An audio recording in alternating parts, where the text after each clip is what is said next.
नमस्कार। बीच में इस कार्यक्रम में आप सभी का बहुत बहुत स्वागत, अभिनंदन।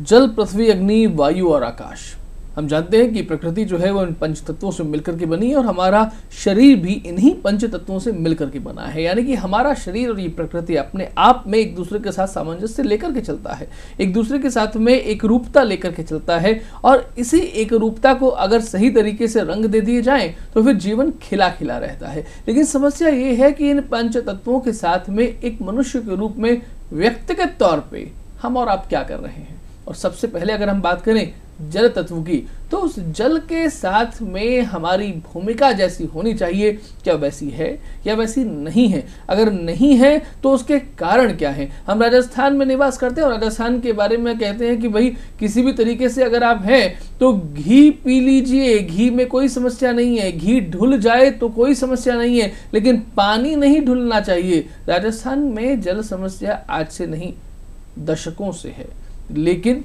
जल समस्या के हमारे पुरखों ने अपने अपने तरीके से समाधान भी करके रखे थे, चाहे वो बावड़ियों की बात करें, तालाब की बात करें, कुओं की बात करें। लेकिन आज की बात यह है कि हमें उस तरीके से तालाब भी नहीं दिखाई देते, बावड़ियां जो है वो भी सूख गई हैं, वहाँ पर वृक्ष जो है उसकी दीवारों पर से उग गए हैं, हमने उनको हेरिटेज का दर्जा दे दिया है, कुएं भी तरीके से बंद हो गए हैं। लेकिन जो नए तरीके, नई जनरेशन में नई तकनीक के हिसाब से हमने इजाद किए, क्या वो राजस्थान की जल समस्या के समाधान के रूप में ठीक तरीके से प्रस्तुत हो पा रहे हैं? इन्हीं विषयों पर आज हम चर्चा करने वाले हैं और एक सामाजिक कार्यकर्ता श्रीमान मदन लाल कुमार जी हमारे साथ में आज की चर्चा के लिए उपस्थित है। मदन जी, आपका बहुत स्वागत है अभिनंदन दूरदर्शन में। मदन जी, राजस्थान में जल समस्या एवं समाधान, ये हमारा आज का विषय है। तो पहले तो जरा लोगों को बताएं कि हम लोग की राजस्थान की जल समस्या कैसी है। हम और आप रोज सुबह नहाते अवश्य हैं, पानी पीने की हमारे यहाँ समस्या नहीं है, ये शायद हमें और हमारे कुछ दर्शकों को लग सकता है, लेकिन राजस्थान केवल हम और आप नहीं हैं, उससे अलावा भी बहुत लोग हैं। निधि जी, देखिए, राजस्थान का भौगोलिक क्षेत्र जो है वो 342.52 लाख हेक्टेयर है, जो कि देश के कुल भौगोलिक क्षेत्र का 10.4% है। और अगर मैं जल की बात करूं तो जो यहाँ सतही जल जो है, सतही जल का पूरे देश का 1.16%, 1.16% जल सतही है। और भूजल की बात करूं तो 1.72 जल प्रतिशत है। और आज की डेट में जो राजस्थान की परिस्थितियां हैं वो 90%, 80 से 90% लगभग जो पानी का सोर्सेज है वो भूजल ही है। तो भूजल है, लेकिन भू को वापस रिचार्ज करने का हमारे पास में किसी तरीके का कोई हम इसके ऊपर ध्यान नहीं देते हैं। और भूजल का जो स्तर है वो दिन बाई दिन जो है वो गिरता जा रहा है।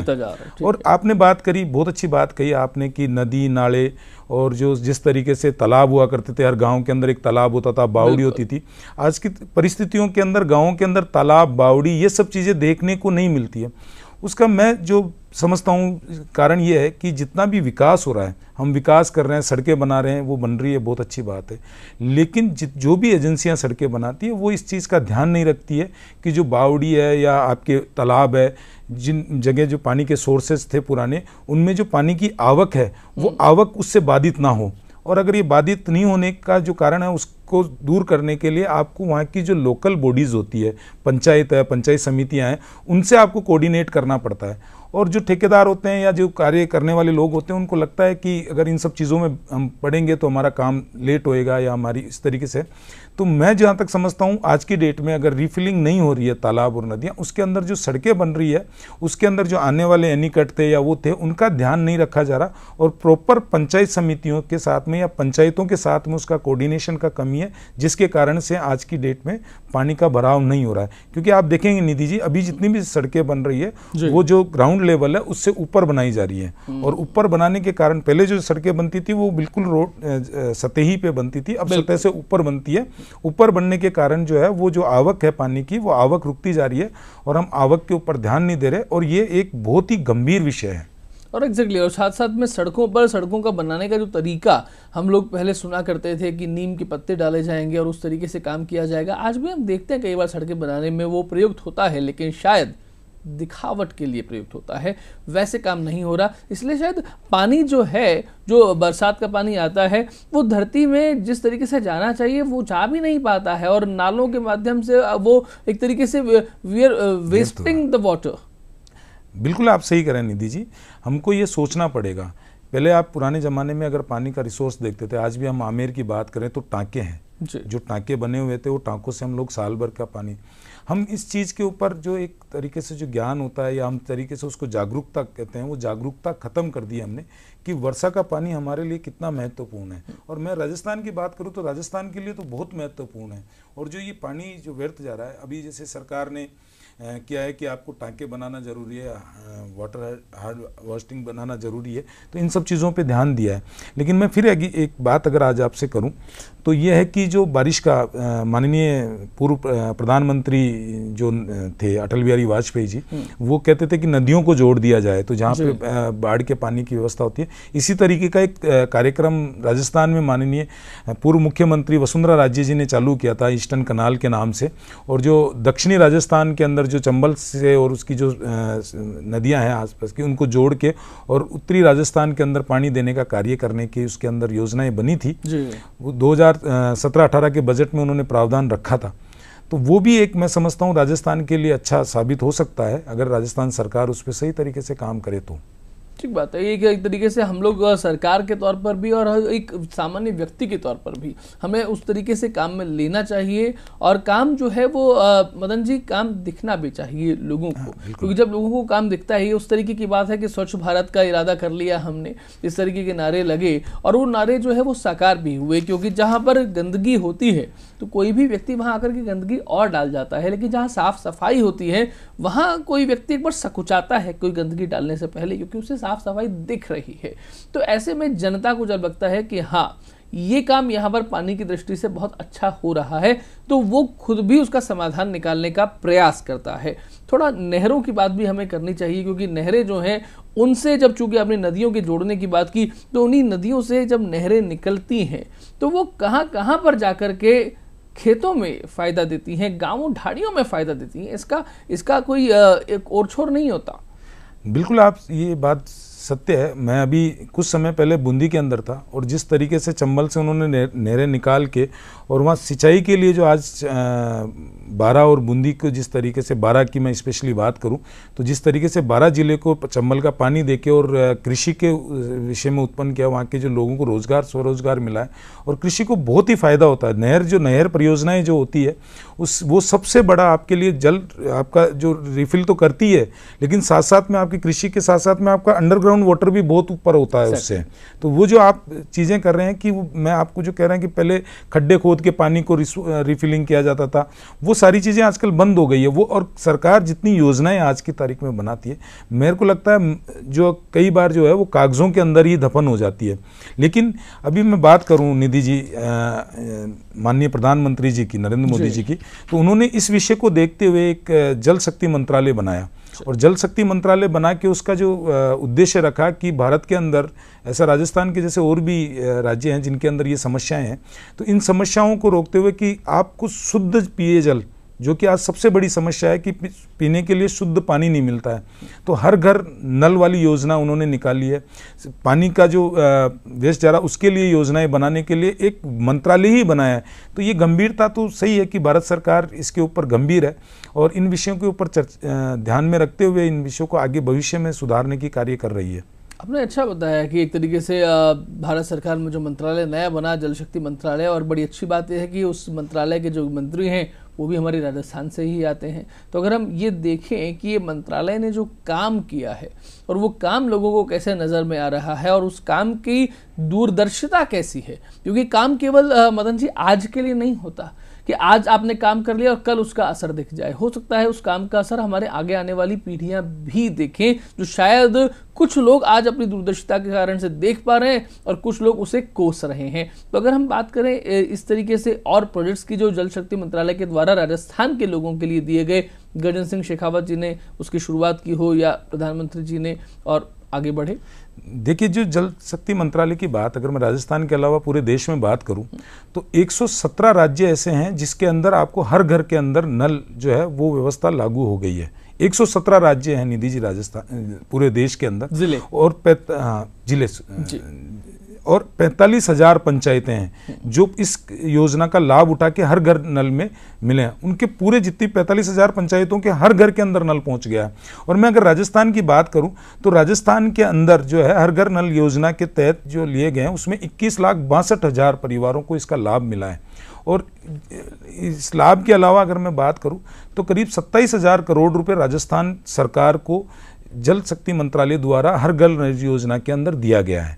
तो ये जो है कहीं ना कहीं इसका बेनिफिट है, लेकिन कई बार क्या होता है कि इसका पूरा लाभ राजस्थान को मेरे को नहीं लगता मिल पा रहा है। उसका कारण है कि 27,000 करोड़ रुपए जल शक्ति मंत्रालय ने तो दे दिए, लेकिन हमसे 4,000 करोड़ रुपए भी अभी तक इस मुहिम के तहत राजस्थान सरकार से खर्च नहीं हो पाया है। तो इसलिए कहीं ना कहीं इस योजना का लाभ करने के लिए हमको उसकी योजना बनानी पड़ेगी और उसको धरातल पे उतारना पड़ेगा। ये जो एक सरकारों की आपसी जो परेशानियां हैं उसके कारण से आमजन को जिस तरीके से परेशानियों का सामना करना पड़ता है, कभी हम राजस्थान की इंटरनल नहीं बल्कि पंजाब की बात भी करते हैं, कभी हरियाणा से लड़ाई होती है, कभी पंजाब से होती है, किसका पानी आएगा किसका पानी नहीं आएगा।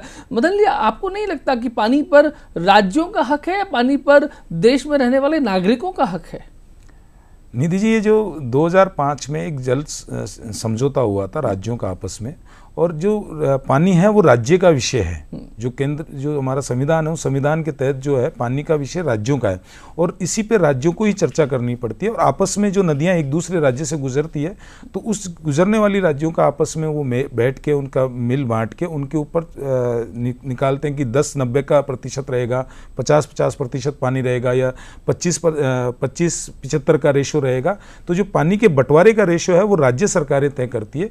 तो इसलिए इसका कहीं ना कहीं मेरा व्यक्तिगत मानना है कि इसके ऊपर केंद्रीय कोई राय बननी चाहिए, क्योंकि राज्यों की आपसी लड़ाई की वजह से आपकी बात से सहमत हूं कि जनता उसके अंदर पिसती है। क्योंकि मदन जी, हमारा देश जो है वो धर्म प्राण देश रहा है। यहाँ पर ऐसे ऐसे राजपुरुष हुए हैं, राजा शिबी की कहानियां हम लोग सुनते हैं जिन्होंने एक कबूतर के लिए अपने शरीर का एक एक अंग जो है वो तोल करके उसको काट करके दान में देने की घोषणा की कि उस जो शरणागत आया है उस जो है उसको नुकसान नहीं होना चाहिए। तो ऐसे में ये राज्यों का आपस में क्योंकि उनका विषय हो गया या फिर संविधान में या फिर वो दे दिया गया है, तो क्या एक धर्म की बात भी तो समझनी चाहिए? नहीं, देखिए, ये आपका कहना बिल्कुल सही है कि धर्म की बात समझनी चाहिए और सबसे बड़ी मानव सेवा जो होती है वो सबसे बड़ी सेवा होती है। और मानव सेवा में जब पानी अगर नहीं रहेगा तो मेरे को नहीं लगता है कि किसी तरीके का कोई धर्म रहेगा या व्यक्ति रहेगा, क्योंकि सब चीजें पानी पे निर्भर है। आज अगर राजस्थान के अंदर पानी की आपूर्ति पूर्ण हो जाती है, मैं अगर ईस्टर्न कनाल की बात करता हूँ तो राजस्थान के 13 जिले ऐसे हैं जिसमें अलवर है, आपका भरतपुर है, जयपुर है, दौसा है, सवाई माधोपुर है, करौली है, बूंदी है, बारा है, जयपुर है ये। और अगर आपको मैं निधि जी बताऊं तो अलवर की जो परिस्थिति है वो आज की तारीख में सबसे विस्फोटक परिस्थिति है पानी की विषय में लेकर। आने वाले समय के अंदर अलवर के अंदर बहुत बुरी स्थिति होने वाली है। और अगर ये पानी का आपसी बंटवारा होकर सलजारा हो जाता है या पानी का इस तरीके से सही लाभ मिलता है जनता को, तो आप देखिए, मैं कह रहा हूँ 2 लाख हेक्टेयर ईस्टर्न कनाल अगर लागू होता तो 2 लाख हेक्टेयर भूमि जो है वो कृषि से इससे लाभित होंगे। और राजस्थान का 42%, मैं कह रहा हूँ 42% हिस्सा होगा। लेकिन ये सब चीज़ें क्या है कि राजनीतिक उसके अंदर पड़ी हुई है कि मध्य प्रदेश से हम बात नहीं करेंगे, आरोप प्रत्यारोप का जो दौर चल रहा है वो चलता रहता है। ये विषय जो है ये आपका ईस्टर्न कनाल वो मध्य प्रदेश पे भी आपका निर्भर करता है, तो हमको मध्य प्रदेश से भी बात करनी पड़ेगी। और इसका जैसे अभी एक बहुत वो चर्चा के अंदर विषय चल रहा है कि सब इसको राष्ट्रीय परियोजनाएं घोषित करवा दें, लेकिन जो राजस्थान की सरकार है वो इसको बिल्कुल राष्ट्रीय परियोजना होती है, लेकिन उसके एक पैरामीटर बने हुए होते हैं। पैरामीटर ये होते हैं कि सबसे पहला पैरामीटर उसका ये होता है कि 75% जो जनता है उससे लाभ मिलना चाहिए उसको, जबकि अभी हमारे जो परियोजना है उसके अंदर सबसे बड़ी कमी है कि 42% जो जनता है उसको लाभ मिलेगा। अगर इसको राजस्थान के साथ में मध्य प्रदेश को भी जोड़ लिया जाता है तो आपका ये जो है वो 75% हो जाएगा और राष्ट्रीय परियोजना के अंदर आप इसको ला सकते हैं। तो और दूसरी चीज़, अभी कई बार मैंने जल शक्ति मंत्रालय के जो मंत्री है गजेंद्र सिंह जी, उन्होंने भी कई बार बोला है कि बात करे मेरे से राजस्थान सरकार, लेकिन कहीं ना कहीं ये राजनीति का मुद्दा बन के और यहीं के ऊपर राजनीति भेंट चढ़ने वाला है। अन्यथा ये बहुत अच्छी परियोजना है, मैं समझता हूँ राजस्थान के लिए वरदान साबित हो सकती है ये।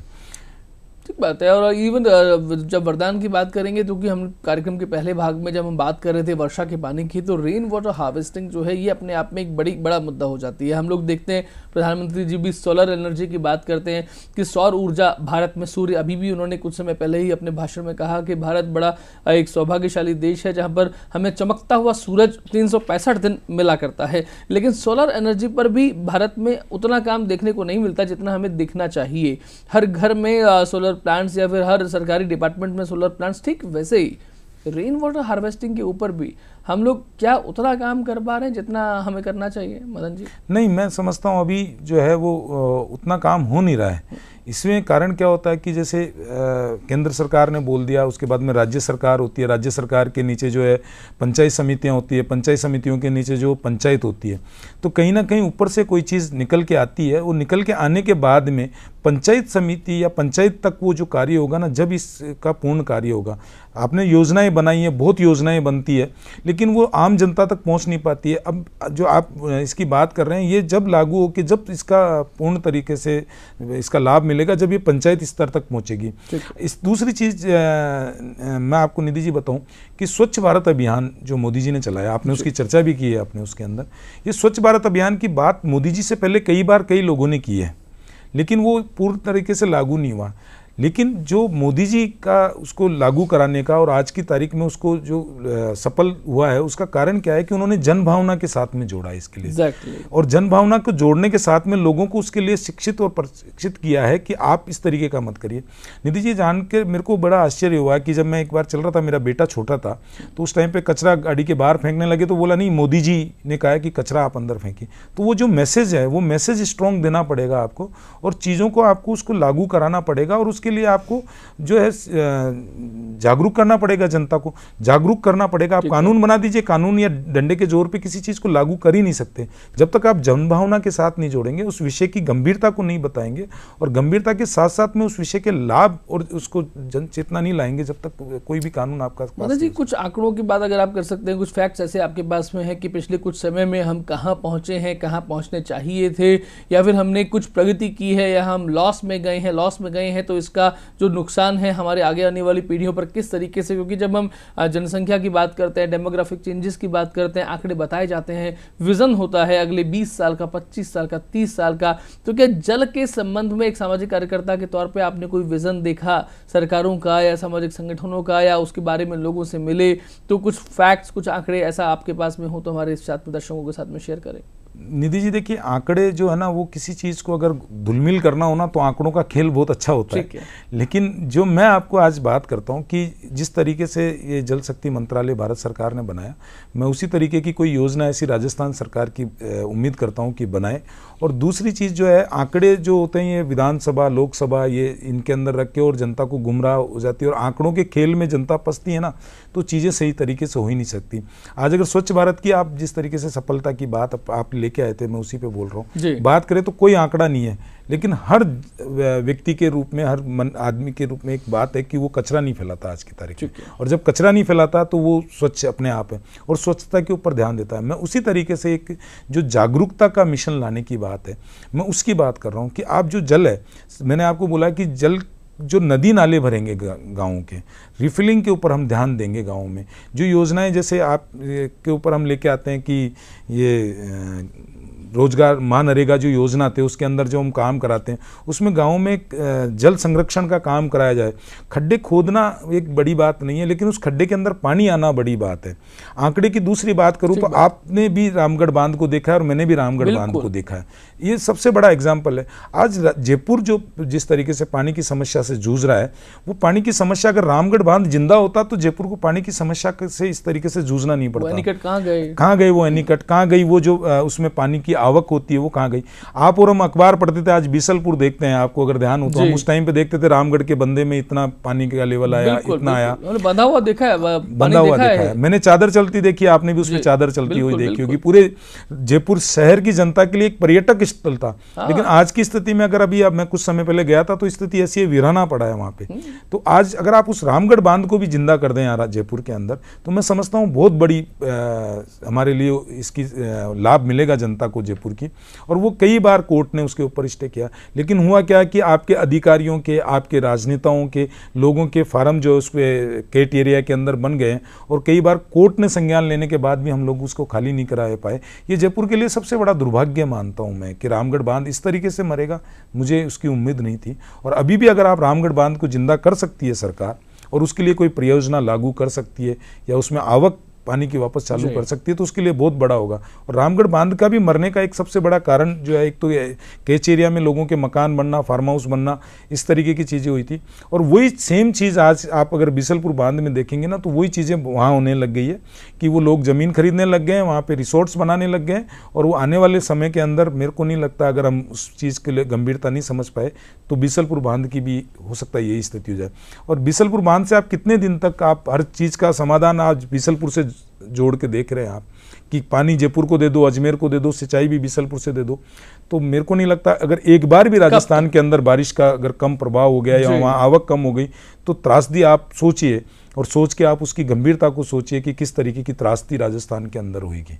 क्योंकि हम पूर्ण रूप से पूरा राजस्थान जो है डिपेंड होने लग गए हम लोग। ये जो कम से कम ये इस तरह का पूर्वी, उत्तर पूर्वी और ये जो इलाके हैं, ये तो राजस्थान के पूरे बिसलपुर के ऊपर आप निर्भर हो गए हैं ना। आमेर की बात करना, मावठा की बात करते हैं ना, सागर की बात करते हैं ना, रामगढ़ की बात करते हैं। हम केवल एक ही जगह की बात करते हैं। अगर हम अपने बचत करते हैं तो निवेश करते हैं, कोई भूमि में निवेश, प्रॉपर्टी में निवेश करता है, कोई ज्वेलरी में निवेश करता है, कोई SIP कराता है, शेयर मार्केट में, PPF में, लेकिन अलग अलग तरीके से डाइवर्सिफाइड। और यहाँ पर हम लोगों ने सिंपल एक जगह पर हम लोग चले गए हैं। ऐसे में हम लोग जगत गुरु की बात करते हैं कि भारत विश्व गुरु बनेगा, मोदी जी लगातार कहते हैं। तो वो विश्व गुरु भारत कैसा होगा जो अपने देश में, अपने राज्यों में लोगों को ठीक तरीके से जल प्राप्ति जो है वो नहीं करवा पा रहा है, या फिर जल जो है वो व्यर्थ हुआ जा रहा है और हम आंखों से देख रहे हैं। और जो पाइप जो है वो फट गया तो हजारों गैलन पानी बह गया, और हम बूंद बूंद बचाने की बात करते हैं। नहीं, आपने बहुत अच्छी बात बोली है कि FD कराते हैं, PPF कराते हैं। ये इससे बड़ा जो जल संरक्षण है, इससे बड़ी कोई FD नहीं हो सकती है। आपका पैसा बैंक में रहेगा, पीने के लिए पानी नहीं रहेगा, तो उस परिस्थितियों में आप क्या करेंगे? तो मैं आपकी बात से सहमत हूँ कि सबसे बड़ी FD अगर कोई किसी चीज़ की होनी चाहिए तो वो होनी चाहिए पानी की होनी चाहिए। सबसे बड़ा सोर्सेज अगर होना चाहिए तो पानी का होना चाहिए। और हर व्यक्ति, छोटे से लेकर बड़े तक का घर का, अगर किसी व्यक्ति के लिए अगर जल जो है उसकी महत्वता और महत्वपूर्णता के बारे में आपको बताना जरूरी है। और उसके साथ बताना ही नहीं है, हमको उसके लिए कार्य भी करना चाहिए। आपने बिल्कुल सही कहा कि पाइप फट जाते हैं, सरकारों का ध्यान नहीं होता है, उसकी गंभीरता नहीं समझते। मैं सोचता हूँ ऐसे अधिकारियों के ऊपर भी कार्रवाई होनी चाहिए जो लाखों गैलन पानी को जो है वो व्यर्थ कर देते हैं। होता है। दूसरा, उन लोगों पे भी कार्रवाई होनी चाहिए जो बारिश के पानी का संरक्षण नहीं कर पा रहे हैं। बड़ी बड़ी बिल्डिंगें बन रही है, हमने लो तो बना दिया है, आज की तारीख में ये लो बना हुआ है राजस्थान में वाटर हार्वेस्टिंग का, लेकिन उसके ऊपर इंप्लीमेंट कितना हो रहा है, उसकी गंभीरताएं बिल्डिंग में कितनी हो रही है, कितनी बिल्डिंगें जो हाई राइज बिल्डिंगें बन रही है वो कितने उसके अंदर हो रहा है, नहीं हो रहा। ठीक बात है। और हाई राइज जितनी भी बिल्डिंग बन रही है अभी, मल्टीप्लेक्स जितने भी बन रहे हैं, उसमें आज भी सरकारें तय नहीं कर पाई है कि पानी किस तरीके से दे। और उसमें सरकार की गलती नहीं है, क्योंकि एक बिल्डिंग के अंदर 250, 300, 500 फ्लैट्स होते हैं, और उन 500 फ्लैट्स के पानी देने के लिए इनके पास में पानी नहीं है। तो आप पॉलिसी बनाने में इसलिए डर लगता है कि हम पॉलिसी तो बना देंगे लेकिन देंगे कहाँ से, तो वो स्थिति भी इनकी है।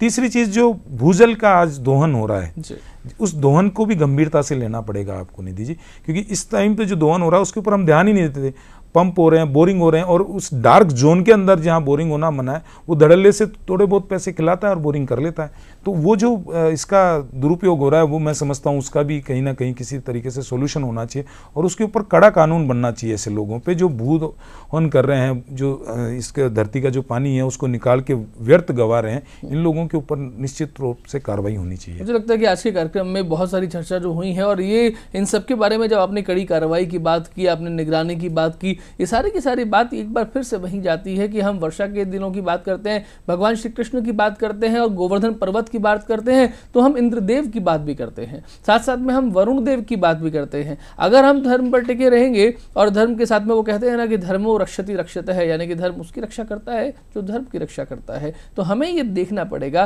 कि हमें क्या करना चाहिए। क्योंकि शायद इसी तरीके से मदन लाल जी कई बार ऐसी परिभाषाओं में आता है कि इस संपूर्ण सृष्टि के सम्यक कल्याण कल्याण के लिए हर एक व्यक्ति का अपना अपना दायित्व बोध, शायद यही तो धर्म है। और आपका दायित्व बोध क्या है ये आप जानते हैं। आप सरकारी डिपार्टमेंट में हैं, आप किसी राजनीतिक पार्टी में हैं, आप मंत्री हैं या आप संतरी हैं या आप एक सामान्य व्यक्ति हैं, लेकिन हर किसी का अपना अपना दायित्व बोध तो हो ही सकता है। और वो हमारी आगे आने वाली पीढ़ियों के लिए बहुत सुखदायी हो सकता है अगर हम आज से, अभी से इस कार्यक्रम को करना, इस बात को करना शुरू करते हैं। आज के कार्यक्रम में अभी के लिए इतना ही। बहुत सुंदर मदन जी आप आए और चर्चा में सहभागी बने। नमस्कार, धन्यवाद।